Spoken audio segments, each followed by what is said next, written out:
जय श्री राम।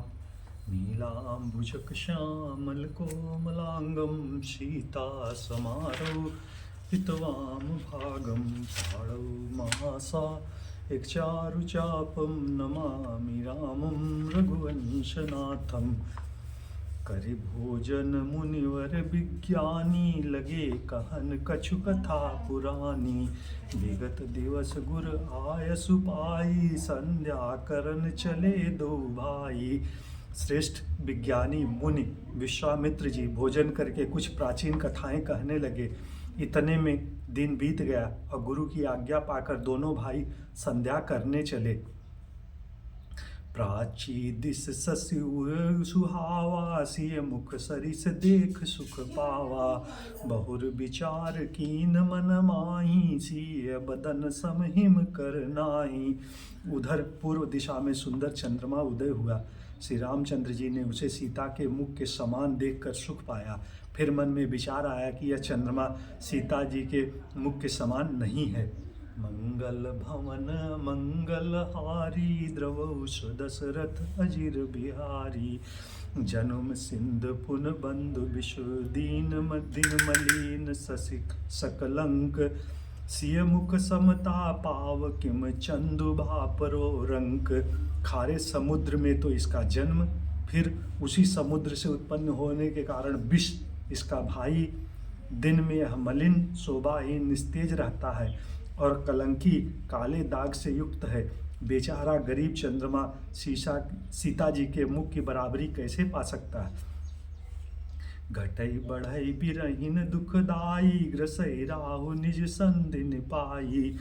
कोक शोक प्रद पंकज त्रोही अवगुण बहुत चंद्रमा तोही। या फिर घटता बढ़ता है और बिरहणी स्त्रियों को दुख देने वाला है। राहु अपनी संधि में पाकर इसे ग्रस लेता है। चकवे को चकवी के वियोग का शोक देने वाला और कमल का बैरी उसे मुरझा देने वाला है। हे चंद्रमा, तुझमें बहुत से अवगुण हैं जो सीता में नहीं है। वैदेही मुख पटतर दीने ओय दोष बड़ अनुचित कीने। सिय मुख छवि बधु ब्याज बखानी गुरु पही चले निशा बड़ी जानी। अतः जानकी के मुख की तुझे उपमा देने में बड़ा अनुचित कर्म करने का दोष लगेगा। इस प्रकार चंद्रमा के बहाने सीता जी के मुख की छवि का वर्णन करके बड़ी रात हो गई। जान वे गुरु जी के पास चले। कर मुनि चरण सरोज प्रणामा आय सुकीन पाई विश्रामा। विगत निसार रघुनायक जागे बंधु बिलोकी कहन अस लागे। मुनि के चरण कमलों में प्रणाम करके आज्ञा पाकर उन्होंने विश्राम किया। रात बीतने पर श्री रघुनाथ जी जागे और भाई को देखकर ऐसा कहने लगे। उयऊ अरुण अवलोकहु ताता पंकज कोक लोक सुखदाता। बोले लखन जोर जुग पानी प्रभु प्रभाव सूचक मृदुवानी। हे तात देखो, कमल चक्रवाक और समस्त संसार को सुख देने वाला अरुणोदय हुआ है। लक्ष्मण जी दोनों हाथ जोड़कर प्रभु के प्रभाव को सूचित करने वाले कोमल वाणी से बोले। मंगल भवन मंगल हारी द्रवहु सुदशरथ अजिर बिहारी। अरुणोदय सकुचे कुमुद उडगन ज्योति मलीन। जिम तुम्हार आगमन सुनि भय नृपति बलहीन। अरुणोदय होने से कुमुदिनी सकुचा गई और तारागणों का प्रकाश फीका पड़ गया। जिस प्रकार आपका आना सुनकर सब राजा बलहीन हो गए हैं। नृप सब नखत करई उजियारी टारी न सकई चाप तम भारी। कमल कोक मधुकर खगनाना हर से सकल निशा अवसाना। सब राजा रूपी तारे उजाला मंद प्रकाश करते हैं, पर वे धनुष रूपी महान अंधकार को हटा नहीं सकते। रात्रि का अंत होने से जैसे कमल चकवे भंवरे और नाना प्रकार के पश हर्षित हो रहे हैं, ऐसे ही प्रभु सब भगत तुम्हारे वही हैं टूटे धनुष सुखारे। उदौ भान बिनु श्रम तम नासा दुरे नखत जग तेजु प्रकाशा। वैसे ही हे प्रभु, आपके सब भक्त धनुष टूटने पर सुखी होंगे। सूर्य उदय हुआ, बिना ही परिश्रम अंधकार नष्ट हो गया। तारे छिप गए, संसार में तेज का प्रकाश हो गया। रवि निज उदय ब्याज रघुराया, प्रभु प्रताप सब नृपहि दिखाया। तब भुज बल महिमा उद्घाटी, प्रगटी धनु विघटन परिपाटी। हे रघुनाथ जी, सूर्य ने अपने उदय के बहाने सब राजाओं को प्रभु आपका प्रताप दिखलाया है। आपकी भुजाओं के बल की महिमा को उद्घाटित करने, खोल कर दिखाने के लिए ही धनुष तोड़ने की यह पद्धति प्रकट हुई है। बंधु बचन सुनि प्रभु मुस्काने, होई सुचि सहज पुनीत नहाने। नित्य क्रिया कर गुरु पहि आए, चरण सरोज सुभग सिर नाये। भाई के वचन सुनकर प्रभु मुस्कराए। फिर स्वभाव से पवित्र श्री राम जी ने शौच से निवृत्त होकर स्नान किया और नित्य कर्म करके वे गुरु जी के पास आए। आकर उन्होंने गुरु जी के सुंदर चरण कमलों में सिर नवाया।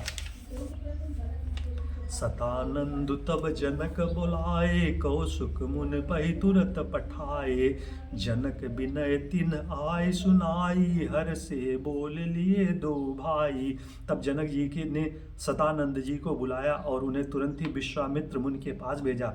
उन्होंने आकर जनक जी की विनती सुनाई। विश्वामित्र जी ने हर्षित होकर दोनों भाइयों को बुलाया। मंगल भवन मंगल हारी, द्रवो सुदशरथ अजिर बिहारी। सतानंद पद बंद प्रभु, पैठे गुरु पहि जाई।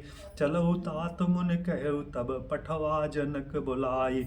सतानंद जी के चरणों की वंदना करके प्रभु श्री राम जी गुरु के पास जा बैठे। तब मुनि ने कहा, हे तात चलो, जनक जी ने बुला भेजा है। मासा पारायण 8वां विश्राम, 9वां पारायण 2रा विश्राम। सिय स्वयंबर देखहि जाई, ईश काहि धौं देई बड़ाई। लखन कहा जस भाजन सोई, नाथ कृपा तब जा पर होई। चलकर सीता जी के स्वयंवर को देखना चाहिए, देखे ईश्वर किसको बड़ाई देते हैं। लक्ष्मण जी ने कहा, हे नाथ, जिस पर आपकी कृपा होगी वह बड़ाई का पात्र होगा, धनुष तोड़ने का श्रेय उसी को प्राप्त होगा। हर से मुनि सब सुनि बरबानी, दीन असीस सबहि सुख मानी। पुनि मुनि वृंद समेत कृपाला, देखन चले धनुष मखशाला। इस श्रेष्ठ वाणी को सुनकर सब मुनि प्रसन्न हुए, सभी ने सुख मानकर आशीर्वाद दिया। फिर मुनियों के समूह सहित कृपाल श्री रामचंद्र जी धनुष यज्ञशाला देखने चले। रंग भूमि आए दो भाई, अस सुख सब पुरबासिन पाई। चले सकल गृह काज बिसारी, बाल जुबान जरठ नर नारी। दोनों भाई रंग भूमि में आए हैं। ऐसे खबर जब नगर नारियों ने पाई, तब बालक जवान बूढ़े स्त्री पुरुष सब घर और काम काज को भुलाकर चल दिए। देखी जनक भीर भय भारी, सुचि सेवक सब लिए हकारी। तुरत सकल लोगन पहि जाऊ, आसन उचित देहु सब काऊ। जब जनक जी ने देखा कि बड़ी भीड़ हो गई है, तब उन्होंने सब विश्वास पात्र सेवकों को बुलवाया और कहा, तुम लोग तुरंत सब लोगों के पास जाओ और सब किसी को यथा योग्य आसन दो। कहे मृदु बचन विनीत तिन्ह, बैठारे नर नारी। उत्तम मध्यम नीच लघु, निज निज थल अनुहारी। मंगल भवन अमंगल हारी, द्रवो सुदशरथ अजिर बिहारी। उन सेवकों ने कोमल और नम्र वचन कहकर उत्तम मध्यम नीच और लघु सभी श्रेणी के स्त्री पुरुषों को अपने अपने योग्य स्थान पर बैठाया। राजकुंवर तेहि अवसर आए, मनो मनोहर तातन छाए। सुन सागर नागर बरबीरा, सुंदर श्यामल गौर शरीरा। उसी समय राजकुमार राजा और लक्ष्मण वहां आए। वे ऐसे सुंदर हैं मानो साक्षात मनोहरता ही उनके शरीरों पर छा रही हो। सुंदर सांवला और गोरा उनका शरीर है। वह गुणों के समुद्र, चतुर और उत्तम वीर हैं। राज समाज विराजत रूरे, उडगन महु जनु जुग विधुपूरे। जिनकी रही भावना जैसी, प्रभु मूरत तिन देखी तैसी। वे राजाओं के समाज में ऐसे सुशोभित हो रहे हैं मानो तारागणों के बीच दो पूर्ण चंद्रमा हों। जिनकी जैसी भावना थी, प्रभु की मूर्ति उन्होंने वैसी ही देखी। देखहि रूप महारन धीरा, मनो वीर रसु धरे शरीरा। डरे कुटिल नृप प्रभु निहारी, मनो भयानक मूरति भारी। महान रणधीर राजा लोग श्री रामचंद्र जी के रूप को ऐसे देख रहे हैं मानो स्वयं वीर रस शरीर धारण किए हुए हो। कुटिल राजा प्रभु को देखकर डर गए, मानो बड़ी भयानक मूर्ति हो। रहे असुर छल छो निप बेसा, तिन प्रभु प्रकट काल सम देखा। पुरवासिन देखे दो भाई, नरभूषण लोचन सुखदाई। छल से जो राक्षस वहाँ राजाओं के बेस में बैठे थे, उन्होंने प्रभु को प्रत्यक्ष काल के समान देखा। नगर वासियों ने दोनों भाइयों को मनुष्य के भूषण रूप और नेत्रों को सुख देने वाला देखा। मंगल भवन मंगल हारी, द्रवहु सुदशरथ अजिर बिहारी। नार बिलो कई हरस हिय, निज निज रूप अनुरूप। जन सोहत सिंगार धरे, मूरति परम अनूप। स्त्रियां हृदय में हर्षित होकर अपनी अपनी रुचि के अनुसार उन्हें देख रही हैं, मानो श्रृंगार रस ही परम अनुपम मूर्ति धारण किए सुशोभित हो रहा हो। विदुषण प्रभु विराटमय दीसा, बहुमुख कर पग लोचन सीसा। जनक जाति अवलोक कहीं कैसे, सजन सगे प्रिय लागहि जैसे।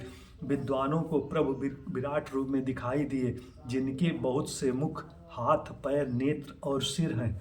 जनक जी के सजातीय कुटुंबी प्रभु को किस तरह कैसे प्रिय रूप में देख रहे हैं, जैसे सगे सज्जन संबंधी प्रिय लगते हैं। सहित विदेह बिलो कहीं रानी, शिशु सम प्रीत न जाई बखानी। जोगिन परम तत्व भय भाषा, शांत शुद्ध सम सहज प्रकाशा। जनक समेत रानियां उन्हें अपने बच्चों के समान देख रही हैं। उनकी प्रीति का वर्णन नहीं किया जा सकता।